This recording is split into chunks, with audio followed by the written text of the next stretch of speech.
Hi అండి అందరికీ. ప్రతిసారి ఇడ్లీ వడ రైస్లోకి నేను సాంబార్ ఎలా చేస్తానో చూపిస్తాను, వచ్చేయండి. ముందుగా కుక్కర్లోకి 1 కప్పు కందిపప్పు, అలాగే 4-5 మీడియం సైజు టమోటాలు కట్ చేసుకొని ఇందులోకి కొద్దిగా పసుపు అలాగే వాటర్ వేసి ఒక 2 విజిల్ వచ్చే వరకు ఉడికించుకోవాలి. ఉడికించిన కందిపప్పులోకి రుచికి సరిపడిన సాల్ట్ వేసి మెత్తగా మెత్తుకొని పక్కన పెట్టుకోవాలి. ఇప్పుడు ప్యాన్లో కొద్దిగా ఆయిల్ వేసి ఆవాలు, జీలకర్ర, అలాగే కొద్దిగా మెంతులు, ఇంకా కరివేపాకు, అలాగే కట్ చేసి పెట్టుకున్న ఆనియన్స్, ఇక్కడ నేను దొండకాయలు ఉంటే దొండకాయలు వేసుకుంటున్న సాంబార్లోకి. మీ దగ్గర ఏ వెజిటేబుల్స్ అవైలబుల్ ఉంటే అవి వేసుకోండి.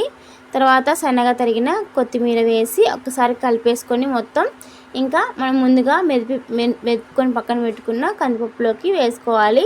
ఇందులోకే సాంబార్ పొడి, అలాగే తగినన్ని వాటరు, ఇంకా కారం, కొద్దిగా ధనియాల పొడి వేసి ఉడికించుకుంటే సాంబార్ అయితే రెడీ అయిపోతుంది. చాలా బాగుంటుంది, ట్రై చేయండి.